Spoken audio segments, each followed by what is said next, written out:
Mark Hunter from Columbia County and Representative Chuck Brannan.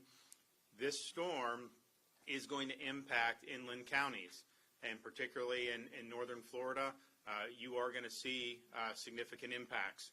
You know, the contours of that will obviously be determined by the exact path of the storm, but I think you're doing the right thing to be prepared. So we're talking about counties like Columbia, we're talking about counties like Hamilton, Madison. All those counties are going to be affected by Hurricane Idalia. We are monitoring some of these computer models. You may see the National Hurricane Center update the track in either 2 o'clock or the 5 o'clock advisory. There are models suggesting that this is going to take more of a westward shift that could bring it into areas like Jefferson and Leon and Wakulla area even. And people have known that this is a possibility, and I know all those counties are making preparations, but that is something to look out for.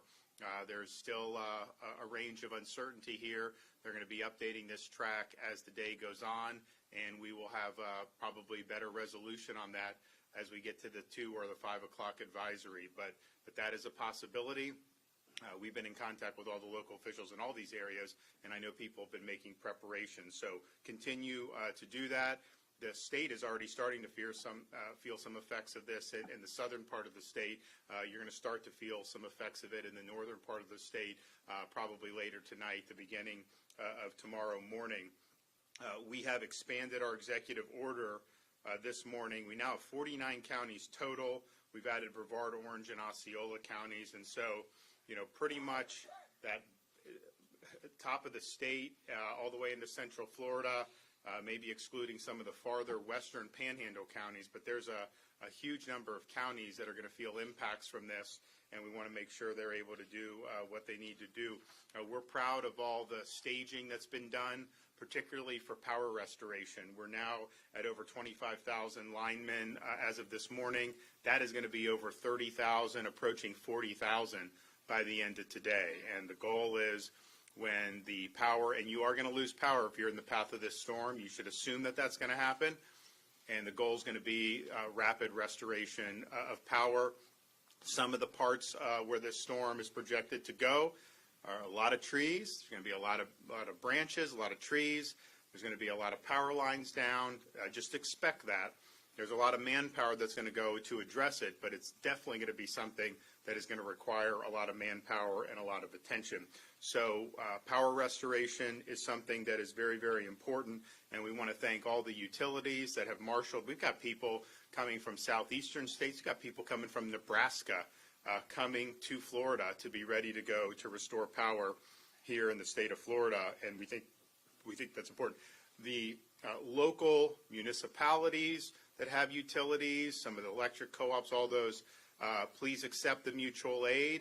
We want to be able to have as much manpower as possible to get that power back on for all of your residents, and we know how important it is for so many Florida residents to be able to get back online. But you should prepare to have some time without power if you're somebody that's in the path of the storm. And by the path, it doesn't mean just in the cone, because there's going to be impacts that are going to be outside whatever the National Hurricane Center says is the path of the storm.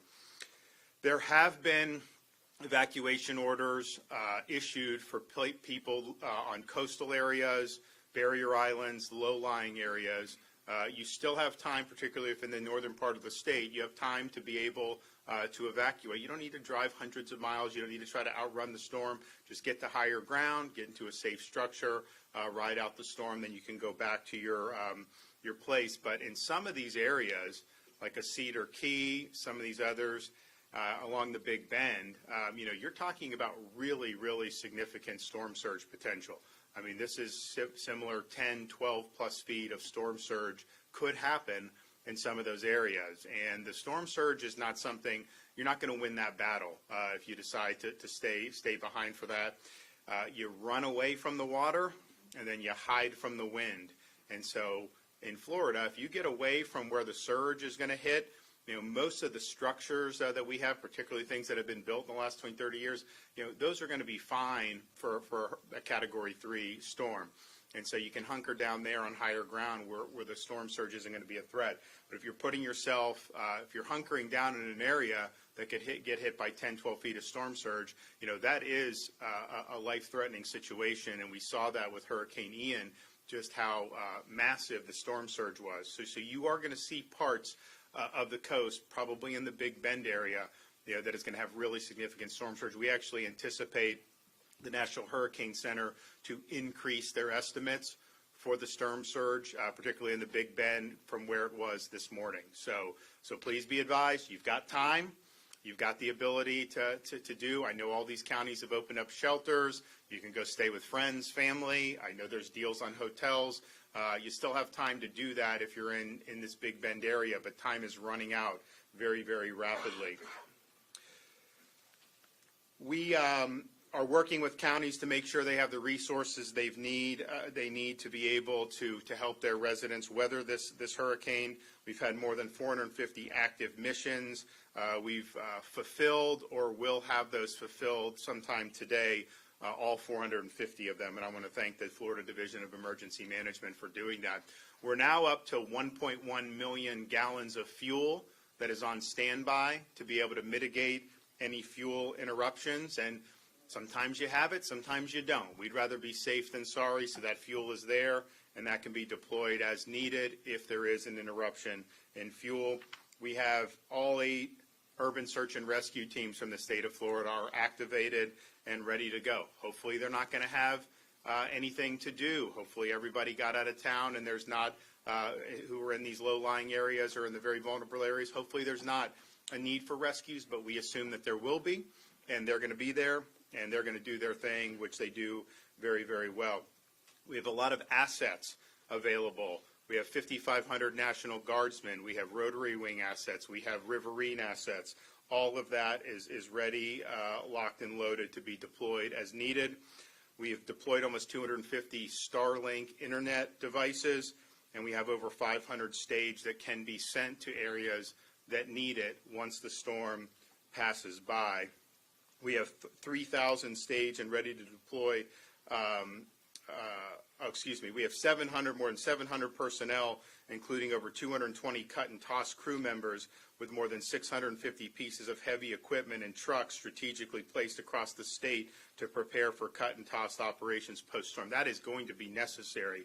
Hurricane Ian, because it was a more populated area, the amount of tree debris and some of the others on the road, while there was definitely some, it's probably not going to be as much as this storm will be, because you've got a lot of wooded areas. You're going to see a lot of branches go down, and so we have people standing by to be able to help clear the roads, and that's important just for pedestrian traffic, but also important for emergency response traffic. So that's something that's going to be really, really important. Once the storm passes, or once you lose power, if you use a generator, please use the generator appropriately. You cannot run the generator in your home. You can't run the generator in your garage. You can die from carbon monoxide poisoning. It's got to be outside your house, 20 feet away from doors and windows, and the exhaust needs to be pointing away from your house. So please use that appropriately. There's obviously a need for power generation in these circumstances. We understand that. But make sure that that's being done outside and that there's not exhaust coming into your house. We're going to be heading back after this to Tallahassee to continue with preparation efforts. In the meantime, we'll hear from Director Guthrie, Director Morgan, and CFO Jimmy Petronas. Thank you, Governor, and thank you for your continued support and leadership in this disaster. I'm going to pick up where the Governor left off about generator safety again. Please make sure that that's 20 feet outside your home. I know that we've had a couple of times where we've had people think garages are open. That is not open. It needs to be out away from your garage as well. So please do that. Talked to the Chief Meteorologist for the Division of Emergency Management, Amy Godsey, just before I walked in the door. Again, reiterating what the Governor has already said, we do anticipate seeing some higher level storm surge values coming out of the National Hurricane Center here very shortly. Potentially a track back to the west a little bit more towards Jefferson County and potentially even over into Leon.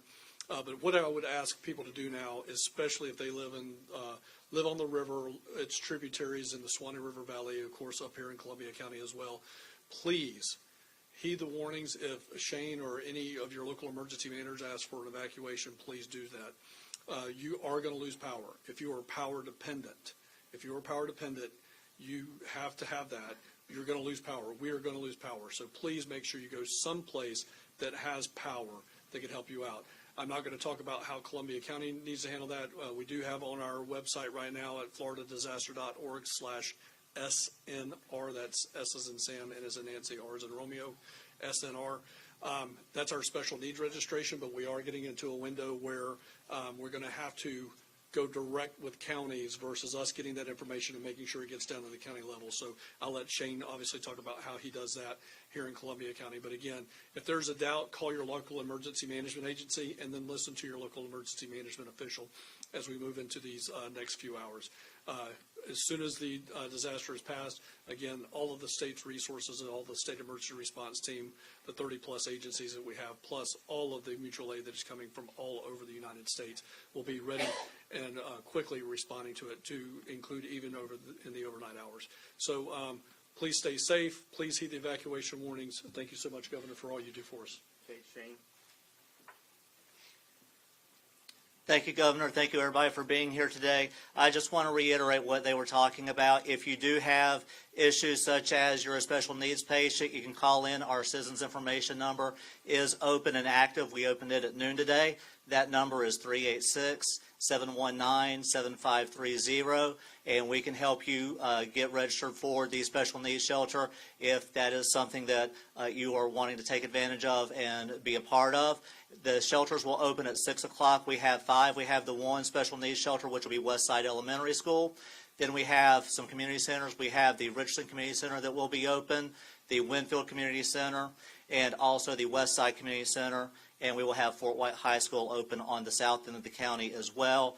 But thank you all for the support from all the agencies here in the room, the support I'm getting from the Division of Emergency Management already, just 2 days basically into this event. But everybody, please heed the warnings, stay safe, and we're preparing for the worst but hoping for the best. Thank you, everybody. Okay, Jimmy Petronas. Yeah. Thank you, Governor. Thank you, Kevin. Kevin Guthrie, I was talking to him in the car. He hadn't even had a honeymoon yet. So thank you for your dedication to the citizens of the state of Florida. Look, just as we saw with Hurricane Michael and Hurricane Ian, these storms can be unpredictable. They can change at the last minute.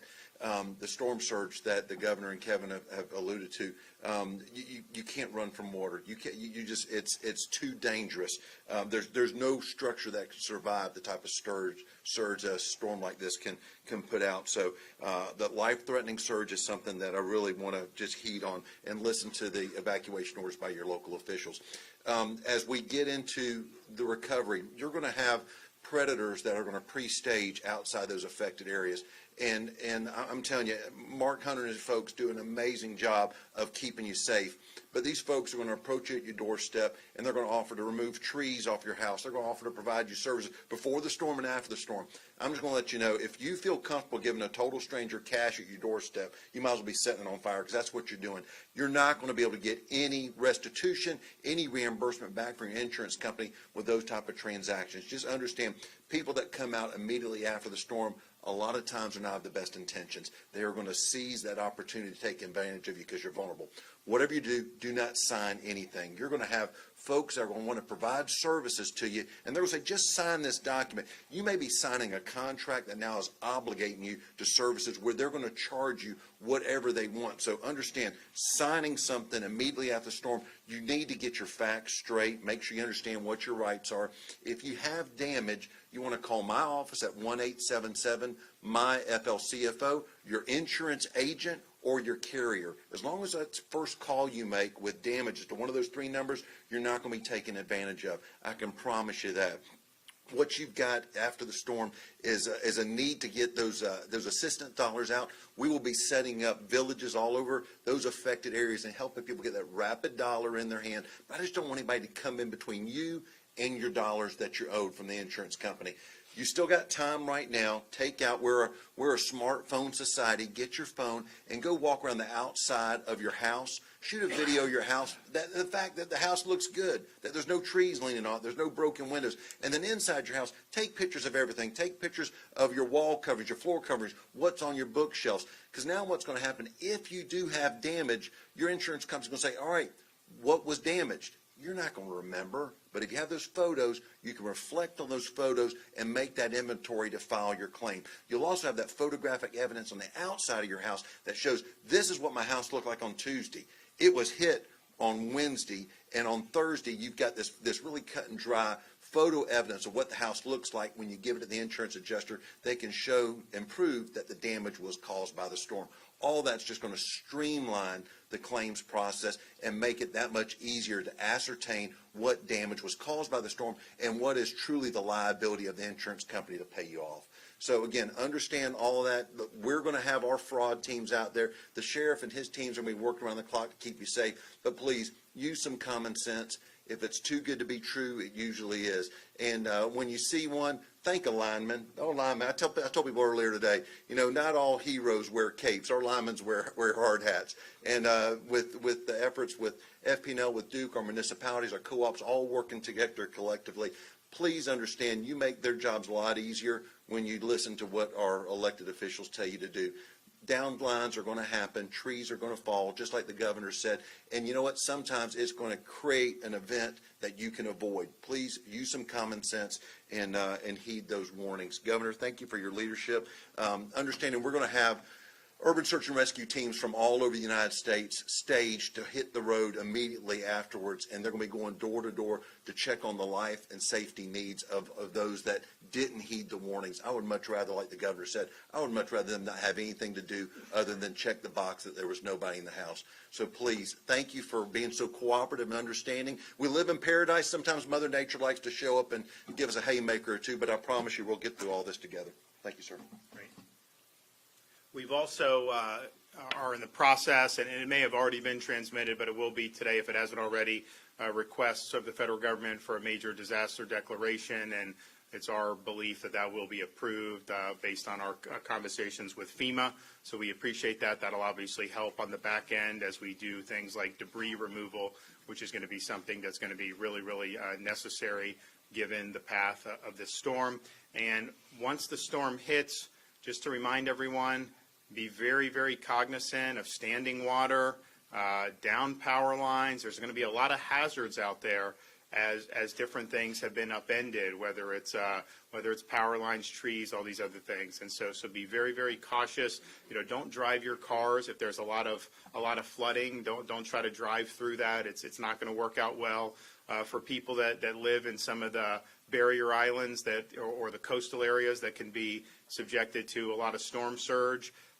These electric vehicles, when they get saltwater intrusion, can catch on fire, and those are very difficult fires to put out. So just be cognizant that we actually had examples of homes withstanding major storm surge during Ian, but then the EV caught on fire and burned the house down. So be wary of that, and it is not just like a normal fire. It's very difficult to put those out. So you still have some time, particularly if you're in the northern part of the state. But by this time tomorrow, this thing will have hit us, and that is going to happen. That's a certainty. Precisely where that eyeball goes in, I think there's still some uncertainty. We know the general possibilities, but it is going to hit and it is going to do damage. So take care of yourself, take care of your family, heed the warnings from your local officials, and you've got a lot of people that are staged and ready to go from rescue to power to food and water to gas. That's there, and that'll be brought on target as necessary. All right, we got any questions?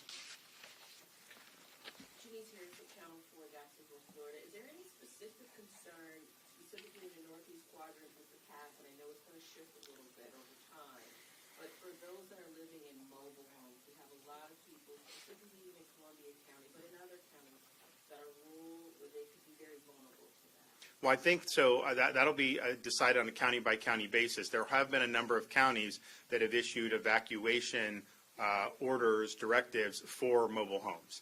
And particularly as you look in the Big Bend and those coastal counties, and there's a lot of mobile home communities, and you're going to end up being hit with a Category 3 storm, and so they have been directed to do. As you get further away from landfall, those are decisions that counties will make. I will say this, I was surprised at how resilient some of the mobile homes were during Ian. There was obviously damage, don't get me wrong. But you actually had some of the newer mobile homes that handled it decent for how strong that was. So I think that's something that the counties are going to have to make a judgment on, and then individuals will have to make a judgment on.